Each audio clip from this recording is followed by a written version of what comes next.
네, 우리 하나님 말씀 보겠습니다. 하나님 말씀은 마태복음 17장 14절부터 20절까지의 말씀입니다. 마태복음 17장 14절에서 20절까지의 말씀입니다.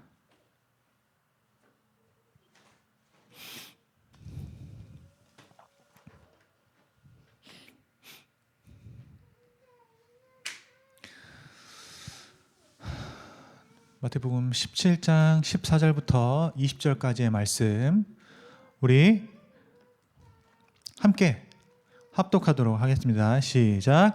그들이 무리에게 이르매 한 사람이 예수께 와서 꿇어 엎드려 이르되 주여 내 아들을 불쌍히 여기소서. 그가 간질로 심히 고생하여 자주 불에도 넘어지며 물에도 넘어지는지라. 내가 주의 제자들에게 데리고 왔으나 능히 고치지 못하더이다. 예수께서 대답하여 이르시되 믿음이 없고 패역한 세대여, 내가 얼마나 너희와 함께 있으며 얼마나 너희에게 참으리요. 그를 이리로 데려오라 하시니라. 이에 예수께서 꾸짖으시니 귀신이 나가고 아이가 그때부터 나으니라. 이때 제자들이 조용히 예수께 나와 이르되 우리는 어찌하여 쫓아내지 못하였나이까? 이르시되 너희 믿음이 작은 까닭이니라. 진실로 너희에게 이르노니 만일 너희에게 믿음이 겨자씨 한 알만큼만 있어도 이 산을 명하여 여기서 저기로 옮겨지라 하면 옮겨질 것이요 또 너희가 못할 것이 없으리라. 아멘.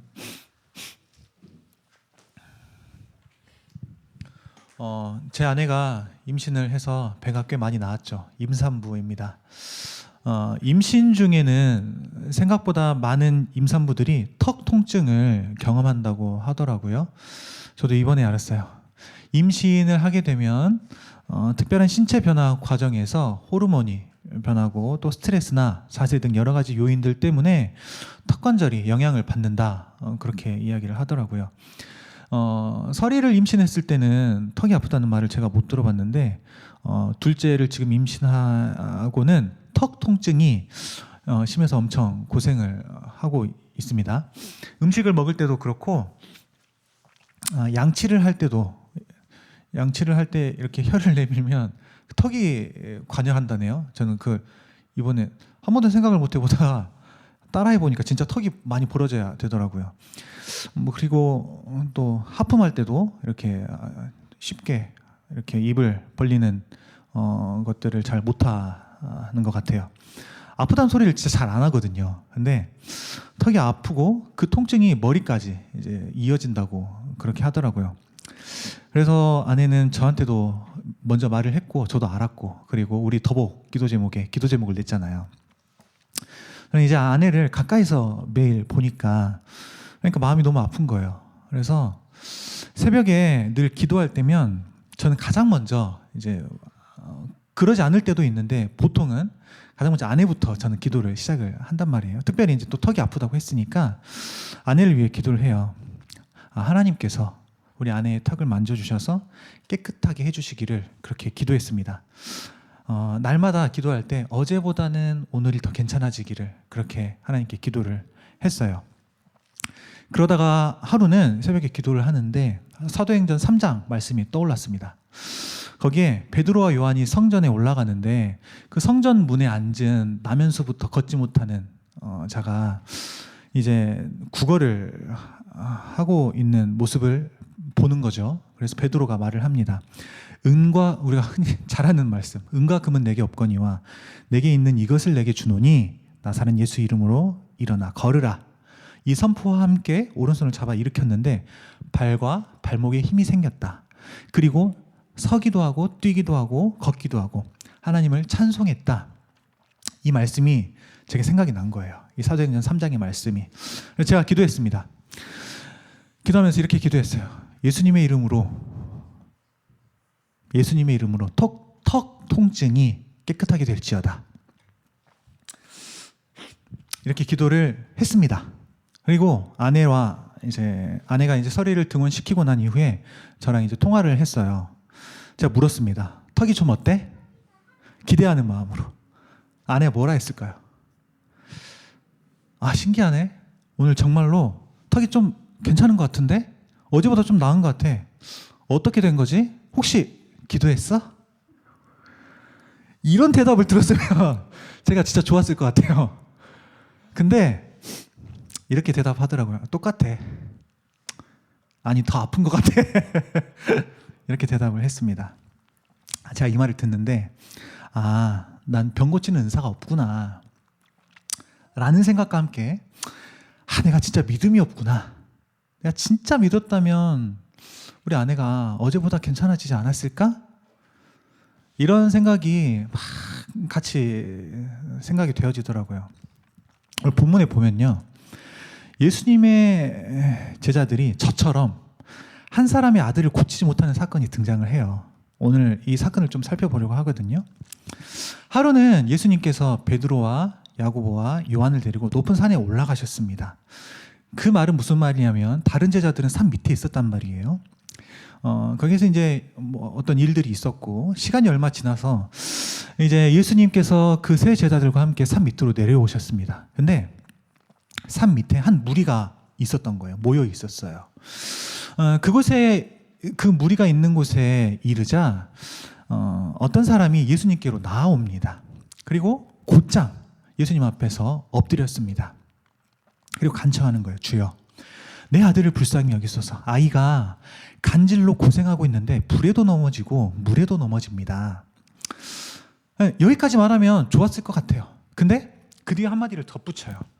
제가 주님의 제자들에게 아들을 데리고 왔는데, 주님이 안 계셔서 주님의 제자들에게 아이를 데리고 왔는데 그들은 고치지 못했습니다. 이 말을 덧붙입니다. 산 밑에 있던 제자들 입장은 좀 그러지 않았을까요? 아들을 데리고 와서 고치려고 했잖아요. 고치려고 열심히 노력을 했는데 못 고쳤단 말이에요. 안 되는 걸 어떻게 해요? 안 됐는데? 안 되는 걸 어떻게 할 수가 없잖아요. 그럼 제자들도 노력을 했으니까 그냥 예수님께 가서, 못 아들이 간질로 고생하는데 좀 고쳐주세요. 이렇게 말하면 되지. 꼭 이렇게 말하는 것 같아요. 당신의 제자들한테 데리고 갔는데 못 고쳤단 말이에요. 좀 제대로 가르치세요. 제자들이 왜 그 정도밖에 안 되는지 모르겠어요. 이렇게 말하는 것처럼 들리는 것 같아요. 이 말을 들은 예수님께서 이렇게 말씀하십니다. 믿음이 없고 패역한 세대여, 내가 얼마나 너희와 함께 있으며 얼마나 너희에게 참으리요. 이 말씀을 하십니다.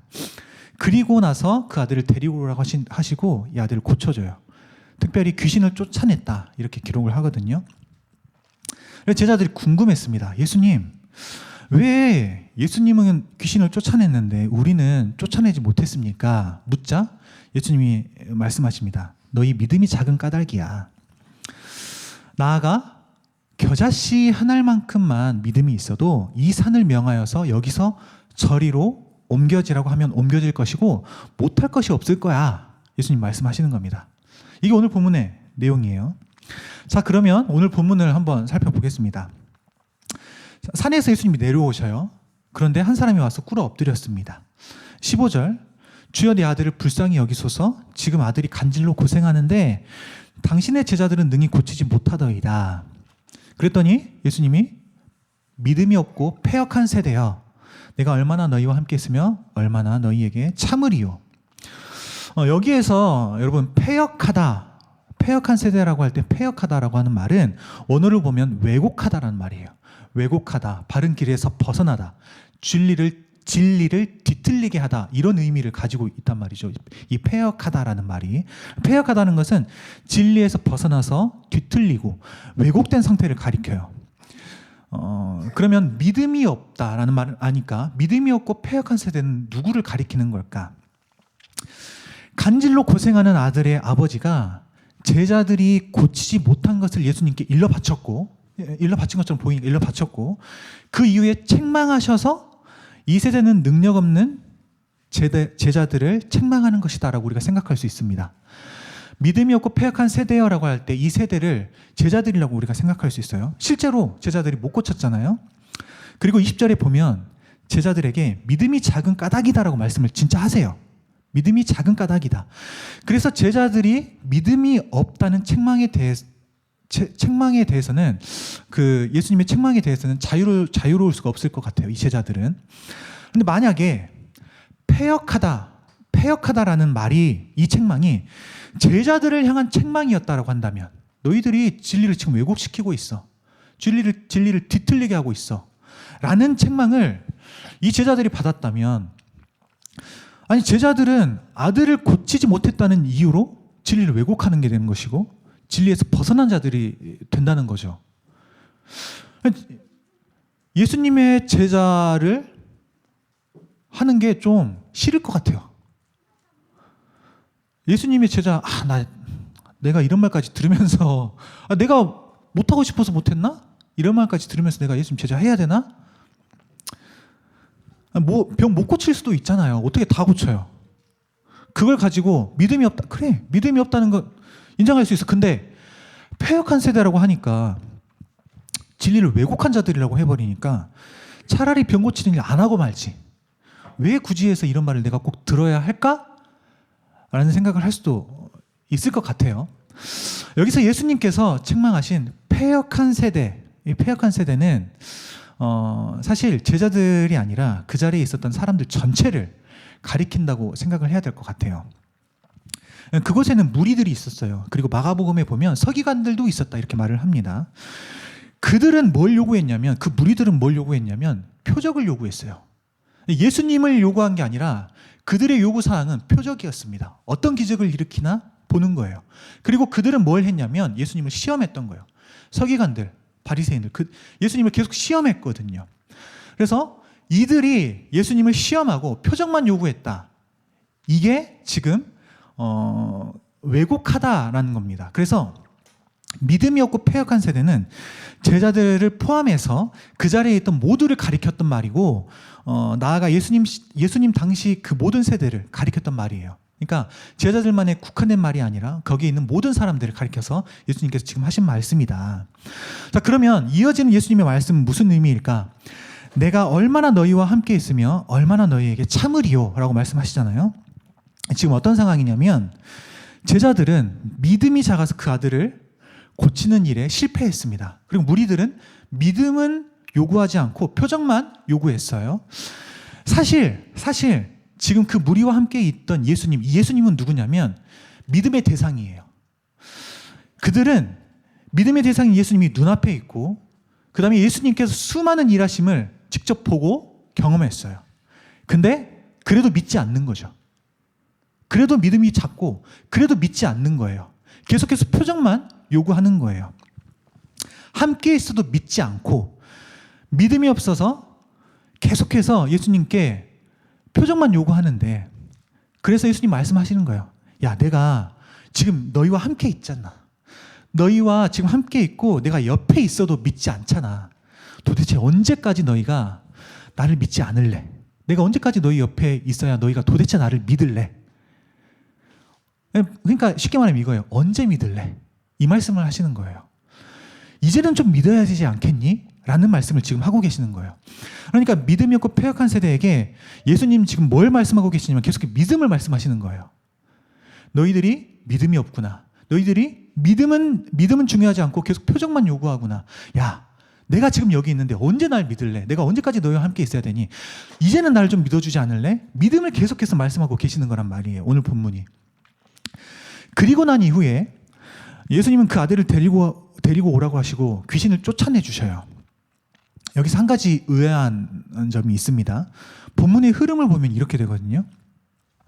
한 사람이 예수님께 와서 말할 때 자신의 아들이 간질로 심히 고생해서 불에도 넘어지고 물에도 넘어진다고 말을 했어요.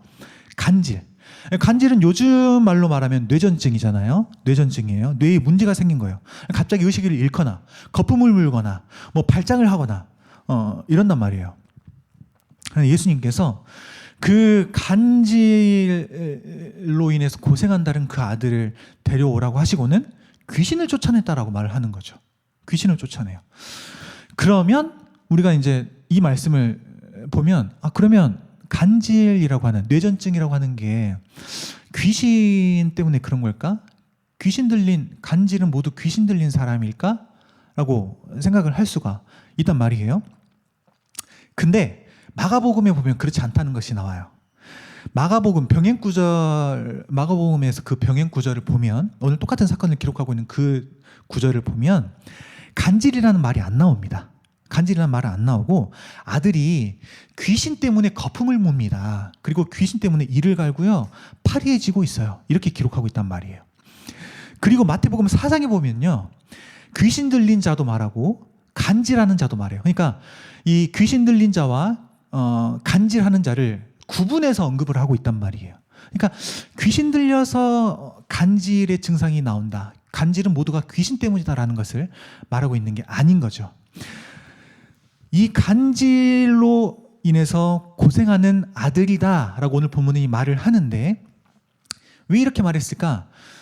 간질의 그 증상들을 이 아들이 가지고 있었기 때문에 오늘 보면 그것을 간질이라고 기록한 것이고, 그 증상들은 마가복음에 따르면 원래부터 귀신 때문에 그런 증상들이 있었던 거예요. 근데 그 증상들을 이게 간질이구나 해서 마태복음에서는 간질이라고 기록하고 있는 거죠. 귀신이 그를 붙잡아서 간질의 증상들을 보였다라고 생각하면 됩니다. 그래서 예수님은 병을 고치지 않고 귀신을 쫓아내셨다라고 우리가 이해하면 되는 겁니다. 이것을 본 제자들이 예수님께 묻습니다. 우리는 왜 쫓아내지 못했습니까? 왜 귀신을 못 쫓아냈습니까? 저는 아내의 그 턱을 위해서 예수 그리스도의 이름으로 턱 통증이 낫기를 기도했는데, 그날 아침에 여전히 똑같다라는 대답을 듣고는 역시 난 병 고치는 은사가 없어 라고 생각했다고 했잖아요. 근데 제자들은 내가 이 아들을 고치지 못했는데 나 병 고치는 은사가 없구나 라고 생각하지 않고 예수님께 이렇게 물어보는 거예요. 왜 나는 못 쫓아냈습니까? 이렇게 물어본다는 거죠. 제가 이런 거예요. 턱 통증을 위해서 기도했어요. 근데 아내가 똑같다는 거예요. 예수님께 묻는 거죠. 예수님, 왜 턱 통증이 안 낫는 거예요? 근데 이게 아니라 제자들은 이런 식으로 제자들이 지금 이야기를 했다는 거예요. 왜 턱 통증이 안 났습니까? 왜 예수님은 고쳤는데 저는 못 고친 거죠? 제자들은 여러분, 저와는 좀 달랐어요. 저는 옛날에도 그런 생각을 많이 했어요. 우리 더복이 아프다고 할 때, 무슨 문제가 있을 때 예수 이름으로 기도를 해도 똑같아요. 근데 제자들은 좀 달랐어요. 마태복음 10장 1절에 보면 이렇게 말씀합니다. 예수께서 그의 12 제자를 부르사 더러운 귀신을 쫓아내며 모든 병과 모든 약한 것을 고치는 권능을 주시니라. 이렇게 말씀해요. 8절에서 이 말씀을 확증합니다. 병든 자를 고치며 죽은 자를 살리며 나병 환자를 깨끗하게 하며 귀신을 쫓아내되 너희가 거저 받았으니 거저 주라 라고 말씀을 해요. 그리고 마태복음에는 따로 나오진 않는데요, 마가복음과 누가복음에 보면 제자들이 진짜로 그 권능을 받고 활동했다는 기록이 나와요. 진짜로 마을로 가서 활동을 했대요. 각 마을을 두루 다니면서 많은 귀신을 쫓아냈고 많은 병자들을 고쳤다. 그리고 복음을 전했다라고 합니다. 심지어 누가복음 10장에서는 이렇게 보고해요. 주여, 주의 이름으로 우리가 명하더니 귀신들도 우리에게 항복하더이다. 그러면서 보고를 한단 말이에요. 무슨 말이냐면 예수님과 함께 올라간 베드로, 야고보, 요한 이들뿐만이 아니라 산 밑에 있었던 나머지 9 제자들도 오늘 본문 사건 이전에 귀신을 쫓아내고 병을 고치고 했단 말이에요. 그들은 이미 그런 일들을 경험했단 말이에요. 실제로 내가 기도했더니 그들을 위해서 병을 고치기를 기도했더니 그들의 병이 나았고 진짜로 귀신을 쫓아내는 그 역사를 경험했단 말이에요. 그러니까 예수님께 이렇게 물을 수 있는 거예요. 예수님, 왜 예수님 되는데 지금 우리는 못합니까? 왜 그때는 됐는데 오늘은 안 되는 겁니까? 그래서 이렇게 물을 수가 있었던 거죠. 그러면 왜 그때는 되고 오늘 본문에서는 안 됐을까요? 그 아들이 너무 강력한, 진짜 이 생명을 위협할 만큼 그 귀신이 강력해서 그랬을까? 아니면 예수님이 권능을 주셨는데 이미 각 마을을 두루 다니면서 수많은 병자들을 고치고 귀신을 쫓아내고 했기 때문에 그 권능이 사라져버려서 그래서 오늘 이 귀신 들린 아들을 못 고쳤던 걸까? 예수님이 너희들이 귀신이 너무 강력해서 그랬어. 혹은 너희들이 능력을 다 써버렸잖아. 이렇게 말씀하지 않으시고 믿음이 작은 까닭이라고 말씀을 하세요. 믿음이 작은 까닭이다. 자, 여기까지는 잘 이해가 됩니다. 근데 보세요. 그들이 귀신을 쫓아내지 못한 이유가 믿음이 작은 까닭이라고 말씀하셨어요. 그렇죠? 믿음이 작기 때문에 너희들이 귀신을 쫓아내지 못했어. 그래 놓고는 곧바로 예수님이 뭐라고 말씀하시냐면, 만일 믿음이 겨자씨 한 알만큼만 있잖아? 그러면 산을 명해서 옮길 수도 있다? 그리고 불가능한 게 없는 거야. 이렇게 말씀을 하시는 거예요. 논리적으로 이게 맞을까요? 자, 다시 들어보세요.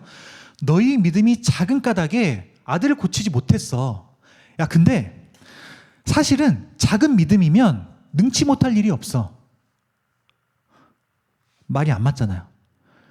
믿음이 작은 게 문제인데 작은 믿음이면 능치 못할 일이 없대요. 작은 믿음이 문제인데 작은 믿음이면 능치 못할 일이 없다고 말씀을 하시는 거잖아요. 그럼 이게 뭘까? 도대체 뭘까? 다시 하나씩 짚어보겠습니다. 제자들이 귀신을 쫓아내지 못했습니다. 이전에 분명히 예수님께 귀신을 쫓아내고 병 고칠 권능을 받았고 실제로 귀신을 쫓아내고 병도 고쳤는데 오늘 본문에서는 실패했습니다. 이 말이 무슨 말이냐면 제자들이 병을 고치고 귀신을 쫓아낼 수 있었던 것은 그들의 권능이 아니라 예수님으로부터 받은 권능 때문이었어요.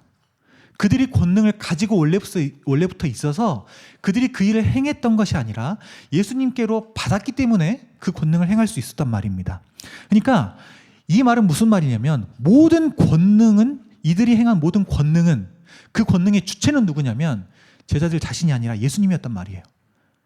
예수님께서 그들에게 권능을 허락하셨어요. 그들이 권능을 원래부터 갖고 있었던 게 아니라 예수님께서 권능을 주셨다고요. 그런데 오늘 본문을 보면 귀신을 쫓아낸 예수님께 가서 이렇게 묻는 거죠. 왜 우리는 쫓아내지 못했습니까?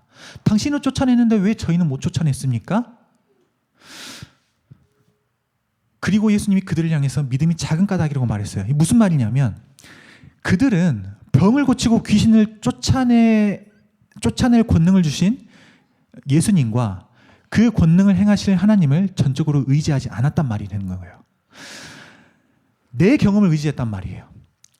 우리는 왜 못 쫓아냅니까? 이전에는 쫓아냈는데요. 왜 이번에는 못 쫓아냈죠? 이 말이 무슨 말이냐면 내 경험과 내가 이전에 했던 그것을 의지했단 말이에요. 이전에는 예수님께서 그 권능을 주셨기 때문에 내가 너에게 권능을 준다. 그리고 한 번 더 확증하면서 내가 너에게 권능을 준다. 라고 확증하시면서 이제 각 마을에 두루 다니면서 자, 복음을 전해. 예수님이 나에게 권능을 주셨지. 병도 고쳤습니다. 예수님의 이름을 내가 의지했더니 병을 고쳤어요. 예수님의 이름을 의지했더니 귀신이 쫓아나갔어요. 근데 뭐라고 말하냐면 오늘 우리는 왜 못해요? 주님은 했는데 왜 우리는 못해요? 예수님의 권능을 의지했던 그때와는 달리 이제는 내 경험을 의지한 거예요. 그걸 보고 예수님 뭐라고 말씀하시냐면 믿음이 작은 까닭이라고 말씀하시는 거예요. 너희들 믿음이 작은 까닭이다. 나를 의지해야지. 나를 의지하는 것이 믿음인데 나를 의지 않고 너를 의지했구나. 믿음이 작다라고 말씀하시는 거예요. 자, 그러면 믿음이 겨자씨 한 알만큼만 있어도 이 산을 명하여 여기서 저기로 옮겨지라고 하면 옮겨질 것이다. 또 너희가 못할 것이 없을 것이다. 이게 무슨 말일까? 그럼 겨자씨가 진짜 작잖아요. 엄청 작잖아요. 겨자씨가 일반적으로 1mm, 2mm 정도 된다고 합니다. 감이 안 오니까 겨자씨 두세 개가 모여야 쌀 한 톨이 된대요. 한 톨의 크기가 된대요. 두세 개가. 쌀 한 톨을 생각해 보세요. 겨자씨 두세 알이 모여야 쌀 한 톨이 되는 거거든요. 그러니까 오늘 본문을 보면 이렇게 생각을 하는 거죠. 진짜 완전 작은, 그냥 점과 같은 믿음, 진짜 점과 같은 믿음, 눈에 보이지 않을 것 같은 그 믿음만 있어도 산을 옮길 수 있고 못할 것이 없으니까, 그러니까 그 눈에 보이지 않는 그 믿음만 있으면 다 이룰 수 있다 진짜 그 믿음 조그만한 믿음이 나에게 있으면 된다 라고 생각을 하는 거예요. 그런데 만약에 산이 옮겨지지 않고 우리가 원하는 바가 이루어지지 않으면 우리의 믿음이 그 겨자씨 한 알만큼도 없기 때문에 그렇다라고 생각을 하는 거예요. 아, 내 믿음이 진짜 겨자씨 한 알만큼도 없구나 라고 생각을 한다는 거죠. 우리가 기도했는데 안 되면 어떡해요? 아, 내 믿음이 겨자씨 한 알만큼도 안 되는구나. 그것도 없구나. 내 믿음이 진짜 없구나. 그러면서 괴로워한단 말이에요.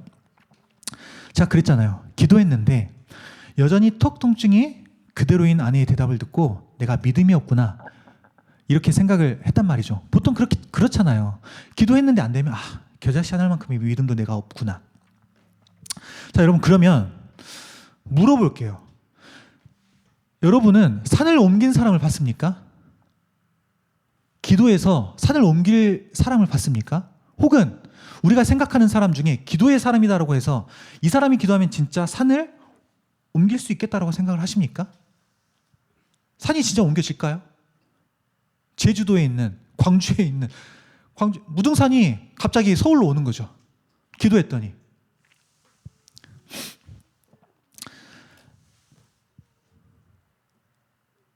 아마 못 보셨을 거예요. 그렇죠? 못 보셨을 겁니다. 이유는 두 가지일 거예요.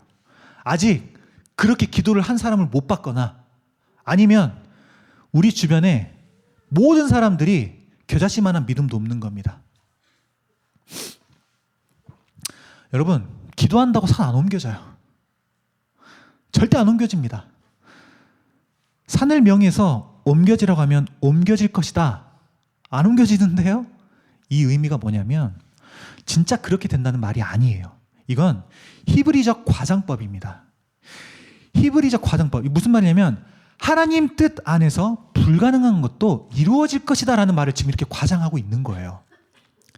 안 되는 걸 지금 예수님께서 가져와서 말씀하신 이유는 하나님의 뜻 안에서는 불가능한 모든 것이 가능하게 될 것이다 라는 것을 표현하기 위해서 이걸 지금 말씀하고 계시는 거라고요. 믿음이 있다는 것은 하나님을 전적으로 의지한단 말이고 내 생각과 내 경험을 의지하지 않겠다는 말이에요. 즉, 내 생각과는 다를지라도 하나님의 뜻 안에서 하나님은 하나님의 모든 것을 이루신다는 말이에요. 그러니까 본문에서 믿음이 작은 까닭이다 라고 말씀하시고 난 이후에 겨자씨 한 알만큼의 믿음이 있다면 산도 옮기고 불가능한 것이 없다라는 것은 무슨 말이냐면 이런 거예요. 좀 전에 제자들이 귀신을 쫓아내지 못한 이유가 믿음이 작기 때문이다라고 예수님 말씀하셨다 했잖아요. 이 말을 들으면 제자들이 어떻게 생각을 하냐면 이렇게 생각할 수밖에 없었을 거예요. 너희 믿음이 작은 까닭에 귀신을 쫓아내지 못했어. 이 말을 딱 들었을 때 우리의 믿음이 부족해서구나. 내 믿음이 더 커야 하는데 이렇게 생각할 수밖에 없었을 거예요. 이 말을 딱 들으면. 근데 예수님이 말씀하신 믿음이 작다라고 하는 것은 이 믿음의 크고 작음을 말하는 게 아니에요. 믿음의 크고 작음의 문제를 말하는 게 아니라고요. 예수님이 지금 내가 믿음의 크고 작음을 이야기하는 것이 아니야 라는 것을 말씀하기 위해서 겨자씨 한 알의 믿음을 말씀하고 계시는 거예요. 믿음이 작아서 너희들이 그랬다 라는 것은 아까 뭐라고 그랬어요? 하나님을 전적으로 의지하지 않았다라는 것을 제가 말씀드렸다. 그런 의도였다라고 말씀드렸잖아요. 그래서 실제로 믿음이 겨자씨만큼이면 충분하다. 그러니까 크고 작음이 아니라 진짜 하나님을 의지하면 된다라는 걸 지금 예수님 말씀하시고 싶어서 겨자씨 한 알의 믿음을 갖고 왔다는 말이에요. 문제가 뭐냐면 믿음의 크기가 아니에요. 믿음의 작고 크고의 문제가 아니라 믿음의 상태인 거예요. 믿음의 상태. 그거를 말씀하시기 위해서 겨자씨 한 알의 믿음을 지금 가져오신 거예요. 하나님을 실제로 의지하는가, 의지하지 않는가, 이게 문제라는 거예요. 그걸 말씀하시기 위해서 겨자씨 한 알을 가져와서 지금 말씀하시고 계시다는 거예요. 오늘 말씀은 믿음이 작아도 괜찮다 이걸 말하는 것도 아니고 믿음의 크기를 우리가 생각해서 작은 믿음을 크게 해야 된다라는 걸 지금 말씀하고 있는 것도 아닙니다.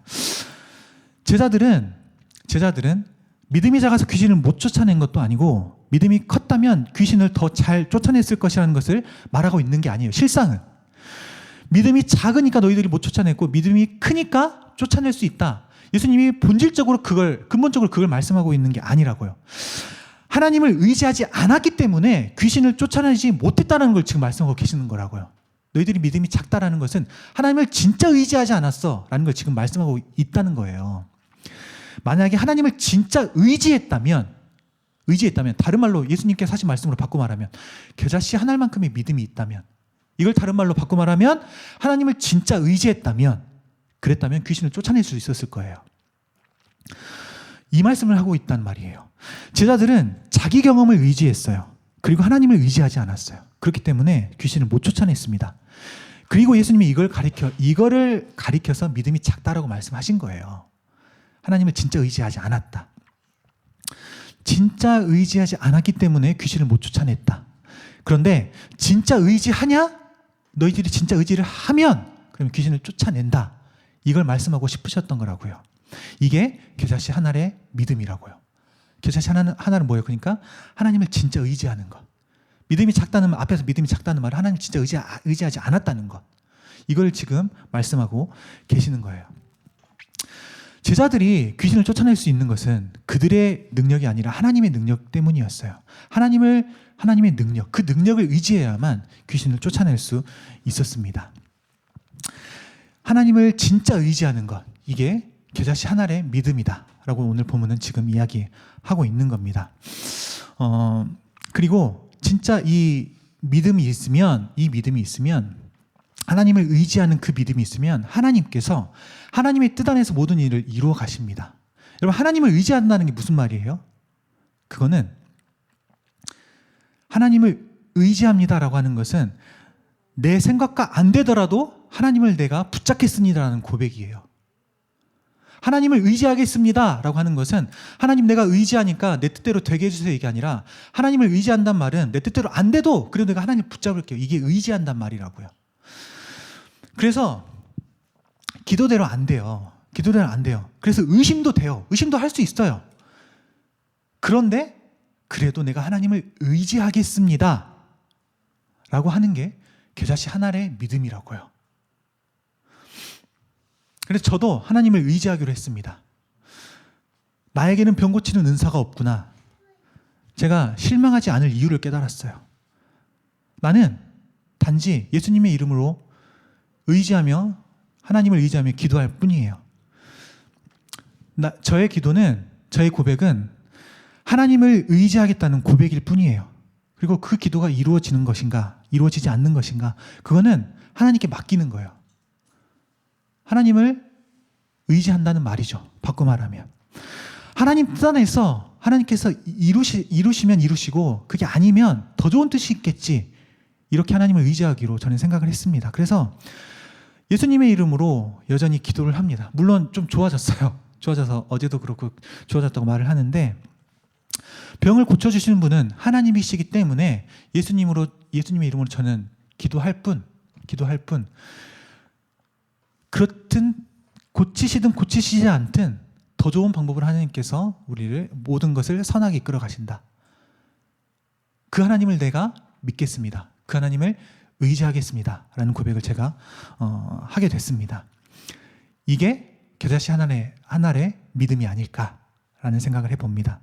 모든 상황에서 하나님을 의지하면 좋겠어요. 우리가 이 본문을 보면서 내 믿음이 작으니까 큰 믿음을 가져야지, 더 이상 이렇게 생각 안 했으면 좋겠어요. 더 큰 믿음을 원합니다. 더 큰 믿음을 가져서 제가 더 큰 믿음을 가지고 병을 고치겠습니다. 더 큰 믿음을 가지고 제가 복음을 전해서 많은 사람들을 예수님께로 인도하겠습니다. 더 큰 믿음을 주세요. 내 믿음이 작아요. 더 큰 믿음을 주세요. 이게 아니라 하나님, 모든 상황 속에서 내가 기도를 하지만 그 모든 뜻이 하나님 안에서 이루어지니 내가 기도는 하지만 그 뜻, 하나님의 뜻 안에서 하나님의 일들을 이루어 가십시오. 되면 감사합니다. 안 돼도 하나님을 의지할게요. 왜냐하면 하나님은 더 좋게 인도하시기 때문이에요. 그러니 제가 하나님을 의지하겠습니다. 이 고백이 겨자씨 한 알의 믿음을 가진 사람의 고백일 거예요. 이 믿음이 우리에게 있으면 좋겠어요. 에베소서 2장 8절에 의하면 믿음은 여러분 하나님의 선물이라고 말해요. 믿음은 하나님께서 우리에게 선물로 주시는 겁니다. 그리고 그 믿음은 하나님께서 주시고 인간은 반응하는 겁니다. 이 믿음이 참된 믿음으로 나아가기 위해서는 어떻게 해야 하냐? 로마서 10장 17절 믿음은 들음에서 나며 들음은 하나님의 말씀으로 인함이다. 이미 우리에게 믿음을 주셨어요. 그런데 인간의 입장에서 어떻게 반응을 하냐면 믿음은 들음에서 나며 들음은 그리스도의 말씀으로 말미암는다. 그러니까 무슨 말이냐면 믿음을 선물로 주셨는데 우리는 뭘 해야 되냐면 그리스도의 말씀으로 나아가는 거예요. 그 말씀을 듣는 거예요. 그 말씀을 들으면 우리 가운데에 그 겨자씨만한 믿음이 유지가 될 것이에요. 그 겨자씨만한 믿음, 우리가 겨자씨 한 알만큼의 믿음을 가지고 살아가면 좋겠어요. 그래서 모든 상황 속에서도 하나님만 의지하겠다는 그 믿음을 가지고 우리가 살아가면 좋겠습니다. 잘 돼도 잘 안 돼도 내가 하나님만 의지하겠다라고 하는 그 삶의 고백이 우리 가운데 있기를 예수님의 이름으로 축복합니다. 우리 함께 기도하겠습니다.